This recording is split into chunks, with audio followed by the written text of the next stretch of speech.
Zap Crypto, c'est tous les jours, toute l'actu crypto au même endroit. Bienvenue chez vous les zappeurs et zappeuses. Bonjour la cryptosphère, on commence avec le Fear and Greed Index. On ne change pas une équipe qui gagne. Du côté Bitcoin, 73 dans la zone de grid. Les gourmands attendent les 100K, mais ce n'est pas l'euphorie non plus. Et du côté des marchés tradis, dans la zone de neutre à 47, des chiffres économiques qui ne cassent pas trois pattes à un canard, mais qui continuent à croître malgré l'inflation, donc pas de baisse des taux à l'horizon court terme, ce qui pourrait expliquer ce manque d'enthousiasme ou de panique. Comment revenir comme une fleur après un an d'absence? Vous m'avez tellement manqué, je suis heureuse de vous retrouver. Mille merci pour votre force sur Twitter à l'annonce de mon retour. Franchement, c'était dingue. Je tenais également à remercier tout particulièrement certaines personnes comme Millésime, l'équipe du Café du Coin, Henri, mes amis pour leur soutien pendant cette année qui s'est écoulée. Et merci à NoFomo qui m'a aidé à remettre le pied à l'étrier. Ça fait bien longtemps que mon envie de revenir se faisait pressante, mais le manque de courage, la peur ont fait reculer un petit peu l'échéance jusqu'à maintenant. Mais nous y voilà, on se retrouve enfin. J'espère que cette année passée vous a été bénéfique. Sinon, je reviens mettre un peu de paillettes dans vos vies. J'espère reprendre le zap à la même fréquence, relancer nos lives. Je vous tiendrai évidemment informé dans les prochains zaps et sur Twitter. Encore merci infiniment à vous tous pour votre soutien, votre bienveillance. Après tout ce temps, cette aventure humaine avait vraiment laissé un grand vide dans ma vie. Je suis si heureuse juste à la perspective de vous relire, partager, apprendre à vos côtés. Et j'espère surtout que cette nouvelle saison sera à la hauteur des précédentes. Sur ces belles paroles, vous pouvez enfin vous installer confortablement. Votre zap va commencer. Je vous souhaite une excellente vidéo. C'était Zap Crypto.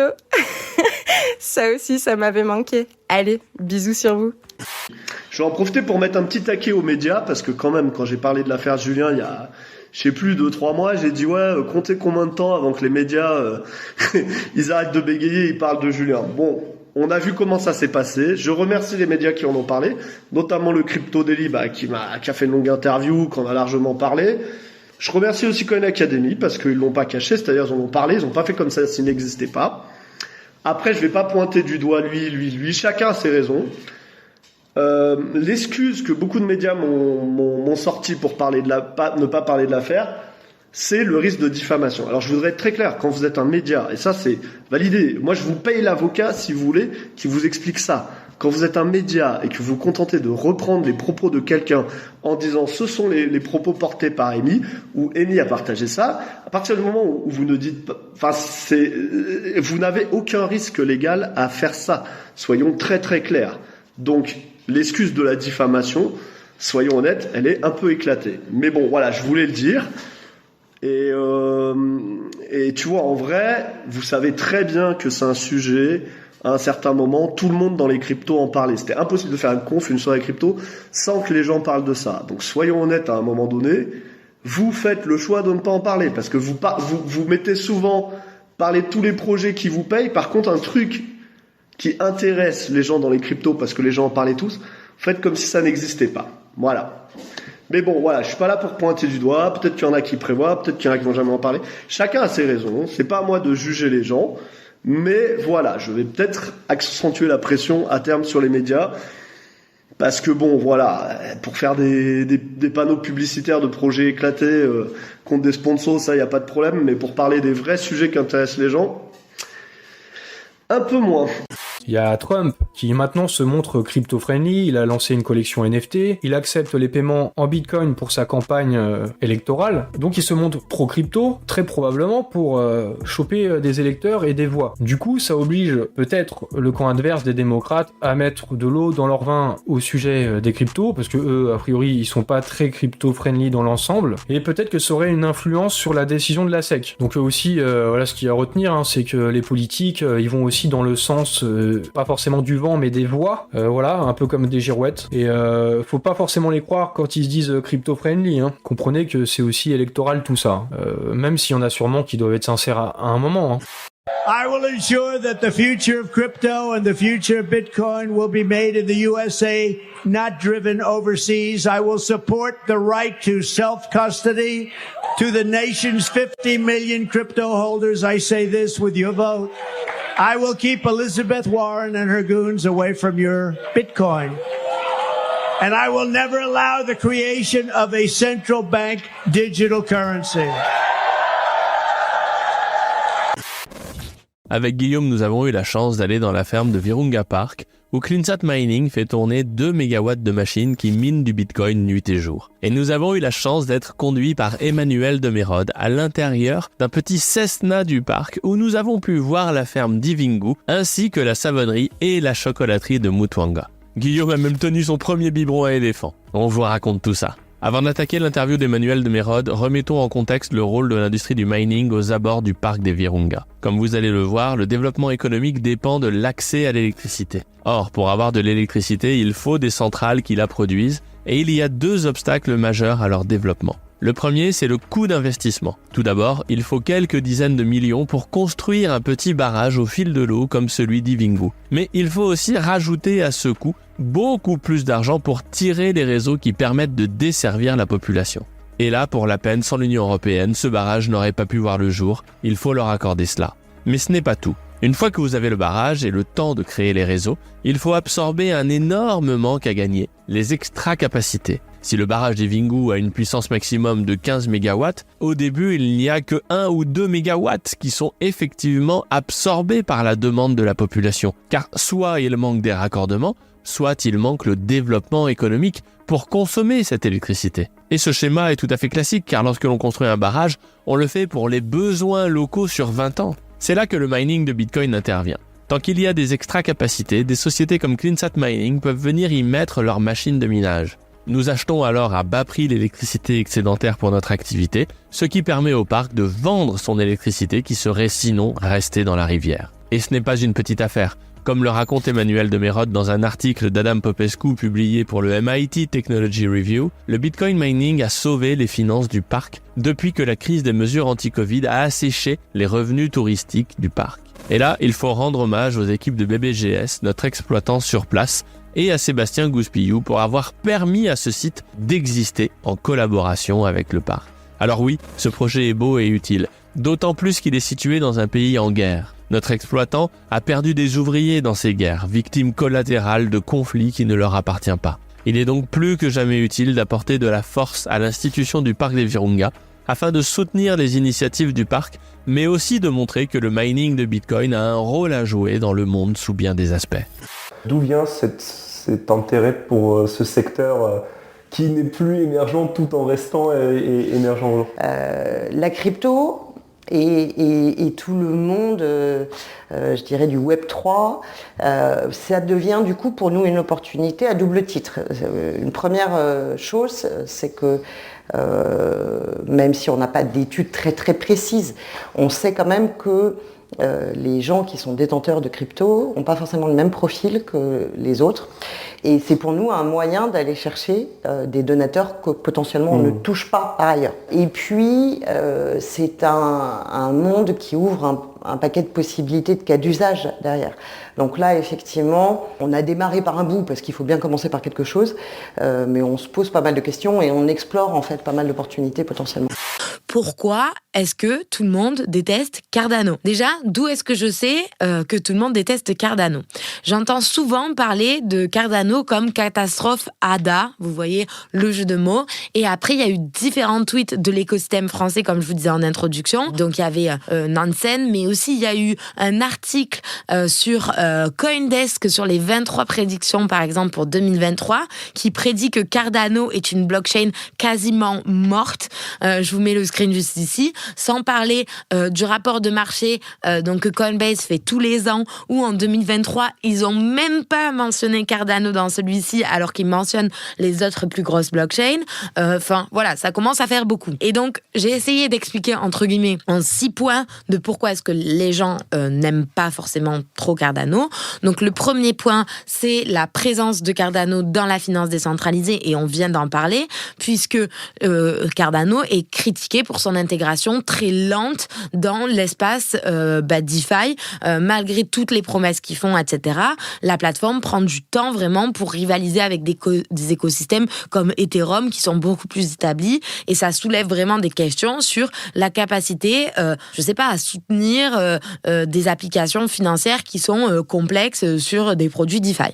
Même si, j'avoue, il y a quelques applications, d'ailleurs j'en ai moi-même du coup pendant mes recherches entendu parler de certaines, mais en tout cas, pour l'instant, personne ne les utilise et elles sont pas au niveau de ce qu'on peut retrouver sur Ethereum.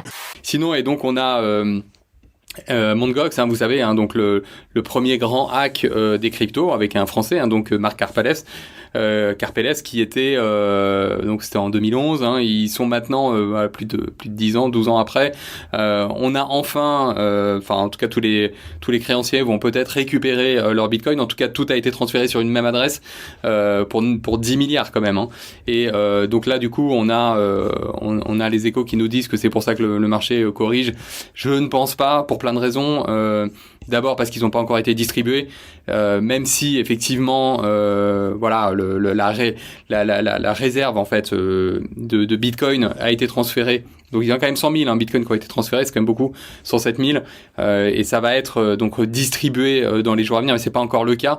Et en plus, je ne pense pas que ça va, je pense pas que ça va impacter le prix, parce que avant d'accepter de recevoir des Bitcoins, chacun des créanciers, on leur a proposé de recevoir du cash.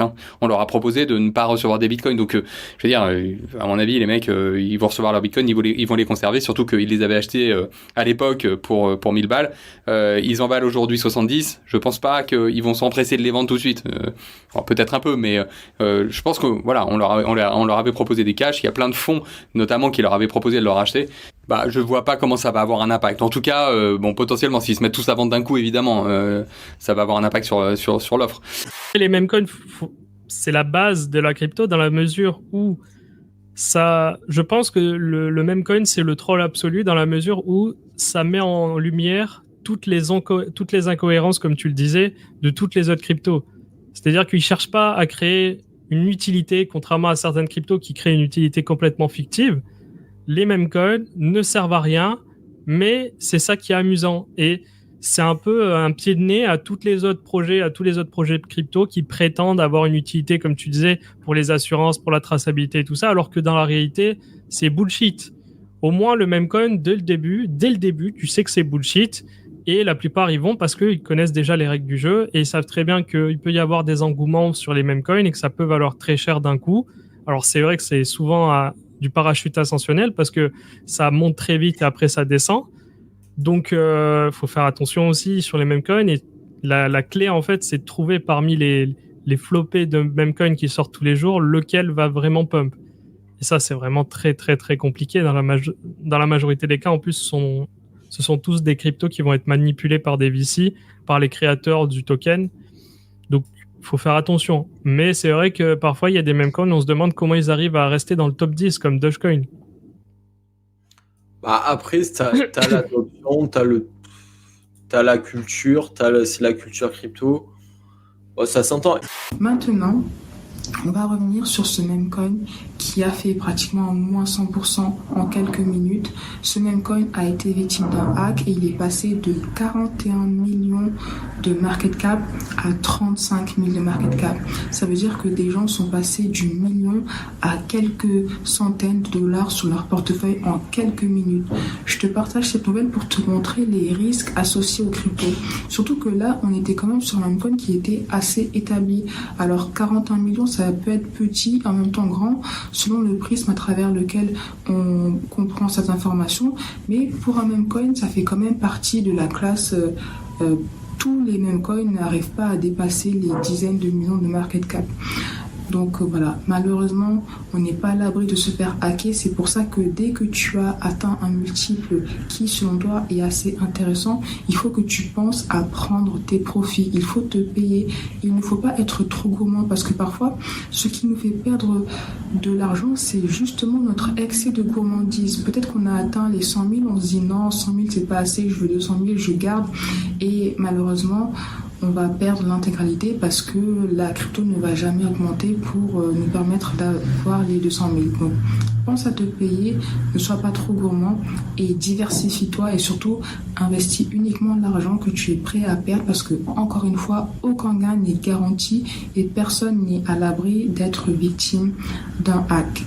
Quels sont les risques ici? Alors, il y a différents types de risques. Le premier, c'est que tout simplement pour l'omission, c'est-à-dire le fait de ne pas déclarer un compte à l'étranger, tu risques 750 € d'amende par compte non déclaré et 125 € en cas d'inexactitude d'omission. Ça, c'est assez nouveau, mais ça concerne toutes les plateformes jusqu'à 10 000 € de détention sur ces plateformes-là. Si c'est supérieur à 50 000 €, c'est-à-dire si tu as plus de 50 000 € sur ces plateformes-là et tu les as pas déclarés, tu risques 1 500 € d'amende pour tout compte à l'étranger. Donc, pour chaque compte non déclaré, c'est soit 750 en dessous de 10 000 ou 1 500 au-dessus de 50 000 et 250 € pour inexactitude et omission. Si pas de déclaration de tes crypto-monnaies, tu n'as pas déclaré tes plus-values, tu risques d'être redressé jusqu'à 3 ans en arrière, ça il faut le savoir.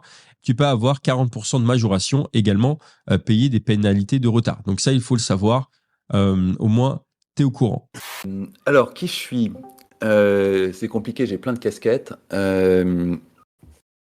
J'ai d'abord été entrepreneur. Dans les années 90, j'ai monté des web agencies. J'en ai foutu une en bourse. Ensuite, j'ai tâté du média. J'ai monté des médias. J'ai monté la version francophone de Read Wide Web. Alors, les vieux s'en souviennent. Ça a disparu depuis belle lurette. C'était les pages techno du New York Times qui, à un moment, s'était dit, tiens, on va trouver des gens aux quatre coins de la planète pour nous faire une version francophone, une version hispanophone. Et j'ai piloté la version francophone, qui a été lourdement impliquée dans le printemps arabe. C'est ça qui m'a offert un fauteuil d'orchestre dans le printemps arabe, ainsi qu'à toute une bande de copains dont y a Bluetooth qui nous écoute, donc qui a donné l'aventure des hackers dans le printemps arabe. À côté de ça, j'ai un côté beaucoup plus respectable. J'ai enseigné pendant 10 ans à Sciences Po, des trucs super sérieux comme la géopolitique du cyberespace, les guerres informationnelles, ce qu'on appelle aujourd'hui les ingérences de Poutine ou d'autres dans les réseaux sociaux, ainsi que toute la dimension cyberguerre, comment la dimension cyber change la nature de la guerre et la nature des confrontations. D'accord. Parce que j'allais en parler de ça, t'es vraiment double face. Hein. T'as un pied, on va dire, dans les amphis de Sciences Po, et puis un autre dans les dîners conspi entre hackers. Donc ça te donne vraiment une position privilégiée. Et un autre dans des trucs de start-upper, business, tout à fait banal dans la Startup Nation. Il a 3 pieds, le gars. Il a 3 pieds et un dans chaque milieu.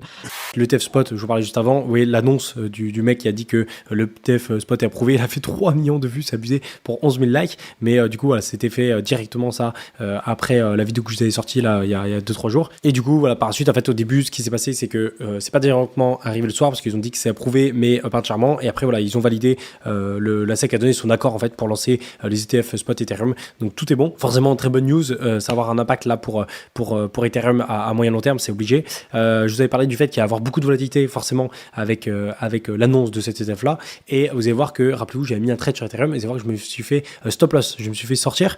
Pourquoi? Parce qu'on a une mèche énorme à la hausse et à la baisse sur Ethereum au moment de l'annonce, et c'est exactement ce que je vous ai dit, et du coup au final ça fait tellement de volatilité en haut et en bas que moi je me suis fait sortir. Donc je vais expliquer tout ça après sur ZoomX. Autre news aussi qui est passée dans la même soirée, qui est ultra importante pour moi, ça c'est la news qui est là, elle est encore plus importante pour moi, je trouve, que l'ETF Spot Ethereum. C'est la Chambre des représentants des États-Unis qui adopte le projet de loi visant à interdire la création d'une monnaie numérique de banque centrale par la Fed. Ça, c'est incroyable. Une magnifique victoire pour la liberté individuelle. C'est vraiment incroyable, ça. C'est en gros, ils ont voté une loi pour ne pas créer de monnaie numérique de banque centrale. Non, mais c'est hallucinant. C'est le dernier truc que je pensais que le gouvernement américain allait faire, quoi.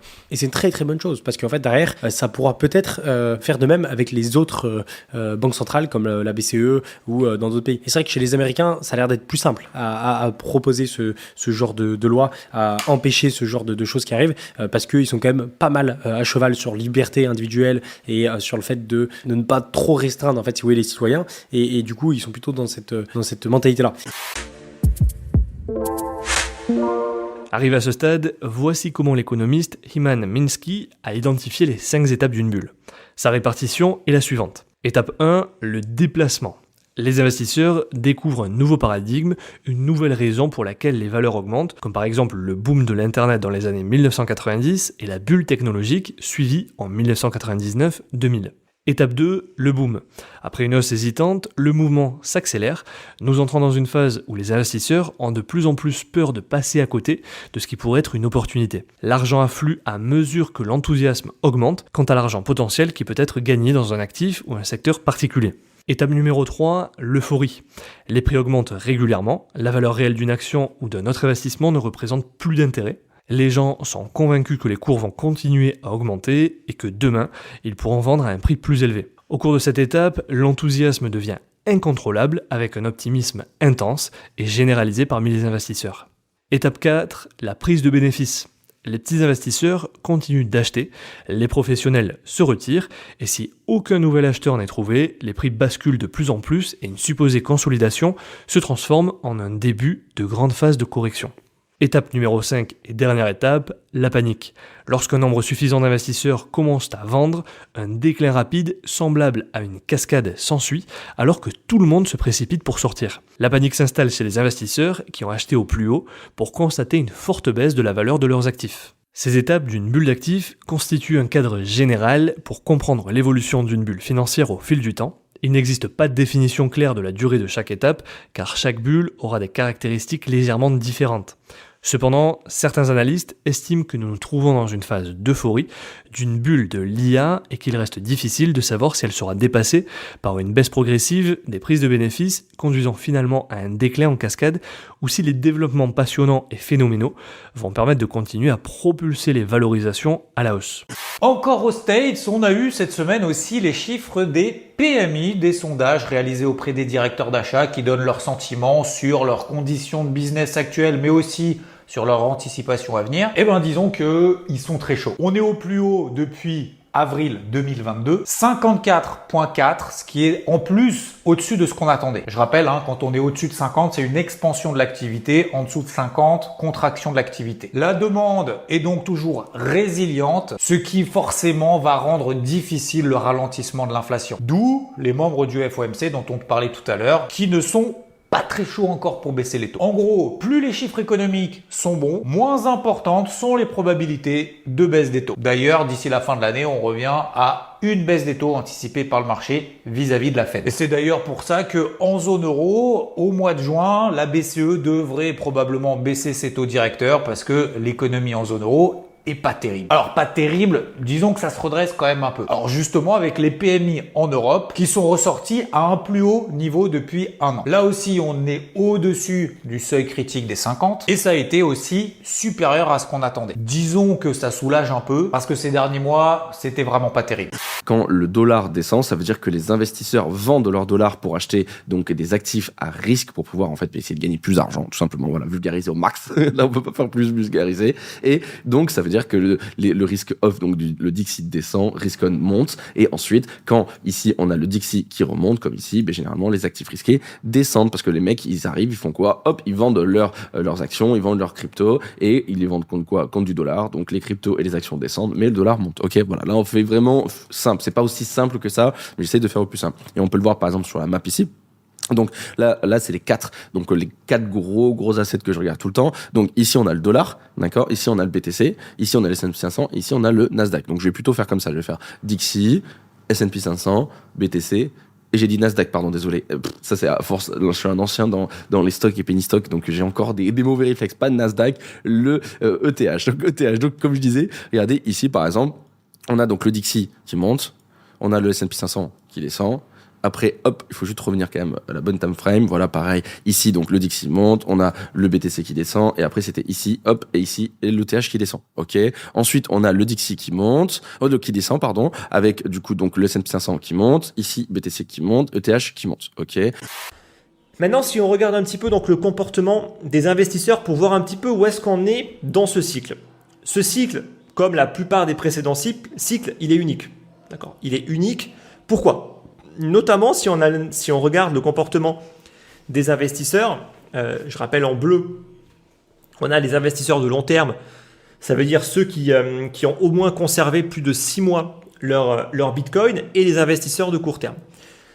En général, c'est toujours le cas, dans les phases haussières, c'est toujours drivé par les investisseurs de court terme, parce que c'est tout simplement ceux qui ont acheté depuis longtemps quand ils commencent à avoir des grosses plus-values, ils vont forcément vendre dans des belles phases haussières et ça va attirer tous les nouveaux qui vont apporter de la liquidité, qui vont tirer vers le haut les cours et donc les prix.